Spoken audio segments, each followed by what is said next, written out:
Hey everybody, I'm Jack Rita from Future Pastimes. I'm a designer on Dune games and expansions, and I'm doing another Power Alliance video for an alliance I call the Embedded Alliance, and that is one that exists between the Fremen and House Ekaz. And it's called the Embedded Alliance because, of course, the Fremen are native to Arrakis, but with the Ekaz Occupy advantage, they get to embed with the Fremen in different territories, and that can be a very potent combination. So let's get into it.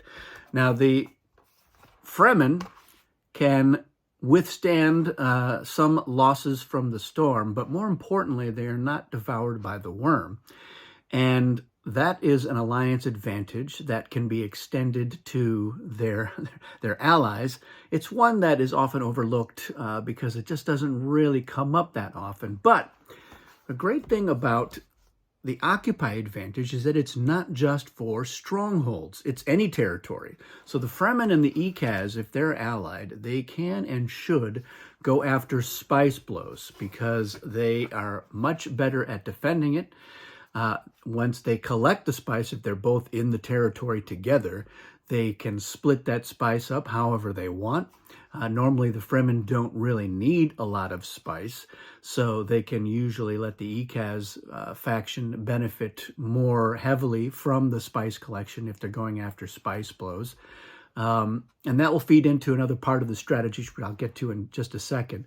But then, of course, if the worm does come up and it's in that territory, Ekaz doesn't have to be devoured. Fremen can say, no, you're fine, you're good. Now, they don't get to ride the worm, which is unfortunate. It really should be part of the alliance advantage, but maybe from a lower perspective, it's just too much. Our allies, you are not familiar with our ways of the desert so much as to ride a great maker. I don't know. We'll talk more about that in a different video. But not losing your forces to the worm certainly is a good thing for the Fremen ally. And so it does encourage you to go after those spice blows, especially because neither of these factions is an economy faction. They are going to need that spice. And that income in advanced does extend to occupying the strongholds that have an income, so Carthag, Arakeen, Tuak, Siege. What's nice about that is part of the advanced advantage for Ekaz is the collection. So if both factions are in those strongholds, they both collect the full amount. So 2 spice for the 2 cities, 1 spice for Tuak Siege.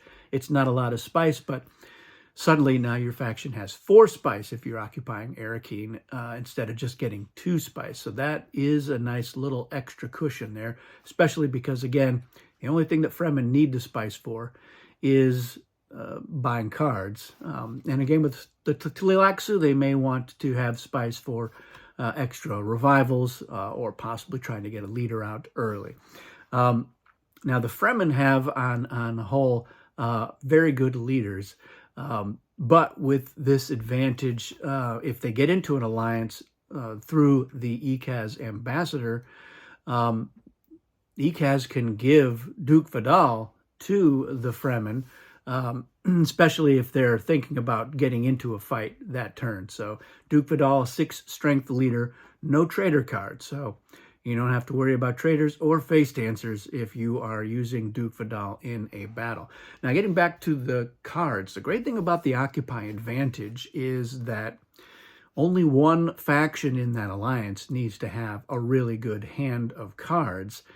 And that is because when they are occupying the same territories, they can work out, and technically Ekaz decides which faction is going to fight a battle if they get into a battle in that territory. Now, usually they'll consult with their ally.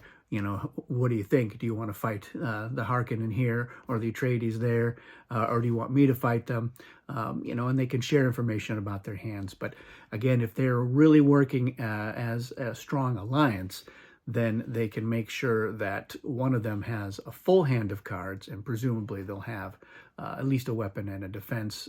That's the ideal to get into that situation so that when they do get into that battle, they've got good treachery cards to play.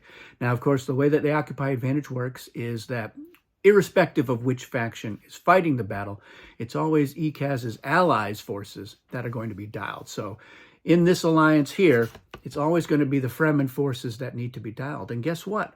They don't need spice in advance to count at full strength. So that's another great reason to have ECAS.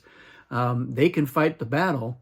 They still get to full dial on those forces. They don't have to worry about half dials or spending any spice on it. So it's a really nice boost for them. And then, of course, they always add half of the forces in the territory that belong to ECAS to that dial strength.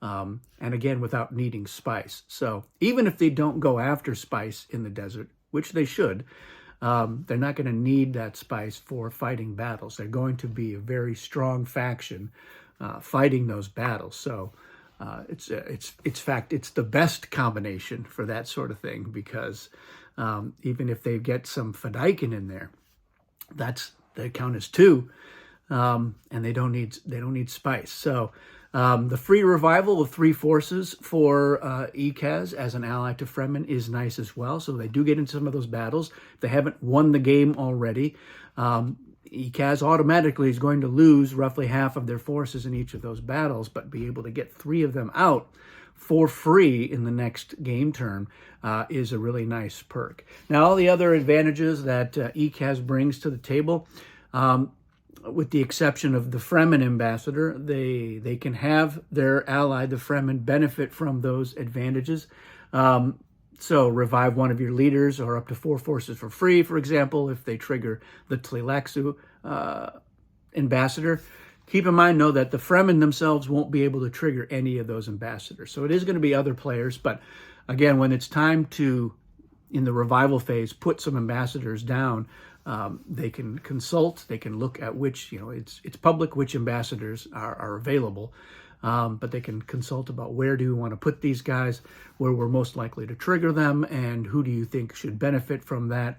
And they can, of course, they can have those as secret conversations as well. So I really like the embedded alliance, because it's for factions that don't have an income and don't have necessarily inherent combat abilities. It does feel like a strong combat alliance.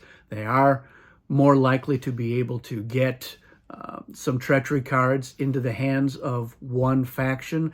So normally when you're in an alliance, both allies typically need to be as well armed as possible, because they're sharing that burden in a number of the strongholds. It's rare that one faction is like, yeah, I'm in 4 strongholds and I'll be fighting all 4 of those battles, so you don't have to worry about that. Even with the Emperor paying for somebody, they usually their ally is relying on the Emperor to fight some of those battles, especially if they've got Sardaukar in there. So in here, it's really about, let's see if we can get into 3 strongholds together, because if they can do that, the Occupy advantage will let them win with just 3 strongholds in the alliance. And that is another crucial part of being allied with ECAS, is you don't have to focus on getting into 4 strongholds with a lot of forces. You just need to get into 3 strongholds with a decent amount of forces together, because you're going to be able to combine your strength in many ways there. So that is it for the Embedded Alliance. Let me know what you think of this alliance, and especially if you've seen it in action. How did they do? We had a game fairly recently. Well, it was a couple months ago, but it was the ECAS and Fremen were very strong. The Fremen bankrolled ECAS getting a full hand of cards, and they ended up with a really good hand of cards. So they said, we'll fight the battles. And that Fremen strength was really critical to being able to outdial the other players. So it's a very strong alliance. But let me know your thoughts, especially if you've seen them in action. Did they not fare well? Did they fare well? Is this an alliance that you would look forward to? Keep it in mind. Let me know your thoughts in the comments. Thanks for watching, everybody, and we'll see you again soon.